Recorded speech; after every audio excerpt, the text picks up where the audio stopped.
merasa berdaulat karena punya hak pilih dalam sistem demokratis? Gue kasih tahu realitanya. Suara lu gak lebih berharga dari anjing. Simak 22 November 1963 di Dealey Plaza, kota Dallas, Texas, Amerika Serikat. Presiden John F. Kennedy tewas. Di dunia ini ada garis merah yang gak boleh dilewati. Namun Presiden Amerika saat itu, John F. Kennedy, mencoba melompati garis itu. Dia pikir dengan gelar presiden yang digenggamannya, maka dia otomatis akan jadi adik kuasa dan bisa sesuka hatinya mengusik dapur sistem para pemain global. Hari ini gue Jospekta akan bedah kenapa peluru itu harus menghancurkan kepala John F. Kennedy.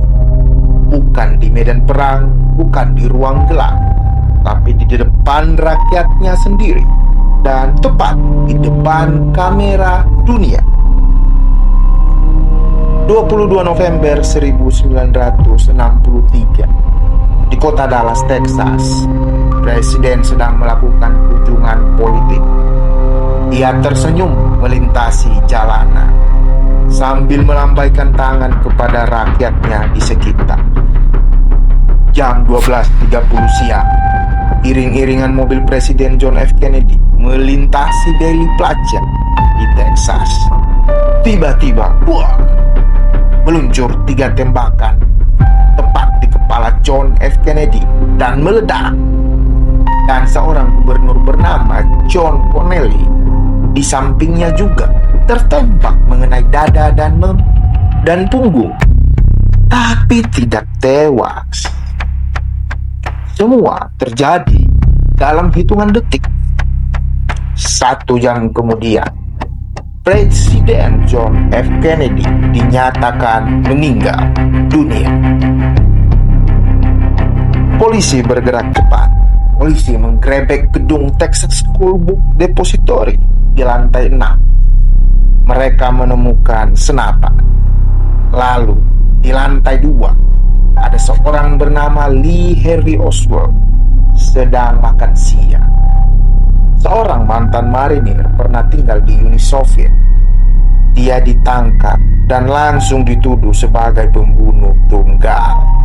Tapi Oswald menyangkal dan dia bilang, "I'm just a patsy. Aku cuma kambing hitam." 2 hari kemudian, pada 24 November 1963, Oswald digiring di ruang bawah tanah markas polisi Dallas. Di depan kamera TV nasional, datanglah seorang bernama Jack Ruby, menerobos barisan polisi. Lalu Jack Ruby memberikan 1 tembakan peluru panas ke Oswald. Kondisi saat itu tepat di depan kamera yang lagi live siaran TV dan mengalir di lantai beton. Kamera merekam semuanya, tapi polisi yang menjaga membiarkan pelaku utama mati sebelum bicara. Seminggu setelah pembunuhan, Mahkamah Agung membentuk komisi investigasi resmi dan diketuai langsung oleh Errol Warren, ketua Mahkamah Agung saat itu. Maka disebut tim investigasi tersebut diberi nama dengan tim komisi Warren. Lalu mereka bekerja. 10 bulan kemudian, laporan setebal 888 halaman terbit. Kesimpulannya, kasus ini ditutup cepat. Keputusan Ketua Mahkamah Agung tim Warren dalam datanya bahwa Lee Harvey Oswald saat membunuh John F. Kennedy bertindak sendirian dan tidak ada konspirasi. Perhatikan, Oswald, dia cuma bidak yang dikorbankan. Secara ilmu balistik, fisika, tidak bisa bohong. di mana harusnya saat peluru menghantam kepala Kennedy harusnya terlempar ke belakang dan ke kiri.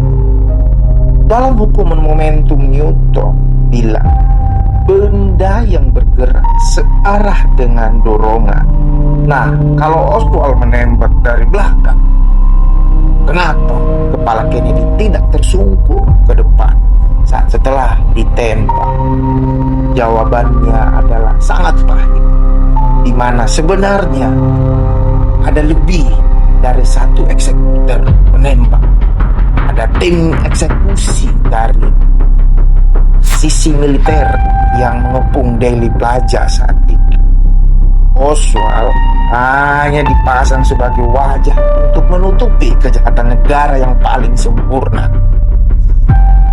Karena John F. Kennedy menandatangani Executive Order dengan kode dokumen 11110.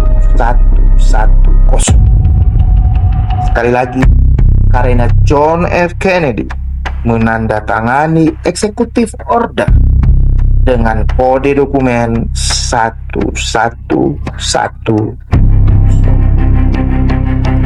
Dia ingin mencetak uang negara yang didasarkan pada perak, bukan hutang kepada bankir swasta. Dia mencoba memutus rantai perbudakan ekonomi global. Boleh menghina ideologi, tapi jangan pernah menyentuh monopoli cetak uang para monster. Dia ingin membubarkan CIA menjadi 1000 keping. Dia ingin mengakhiri perang Vietnam yang menjadi tambang emas industri senjata. Kennedy mencoba menjadi manusia merdeka, dan di sistem ini menjadi vonis mati baginya. 60 tahun berlalu, dokumennya masih disensor. Bukan karena mereka takut pada Rusia atau mafia, tapi karena mereka takut lu tahu bahwa demokrasi hanyalah teater.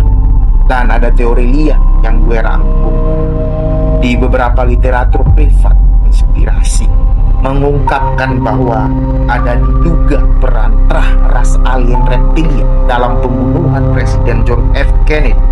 Tapi skip aja, gak berani gue. Kebenaran akan mencari jalannya sendiri. It's me, Joe Spector. No blame, no excuse, no justice.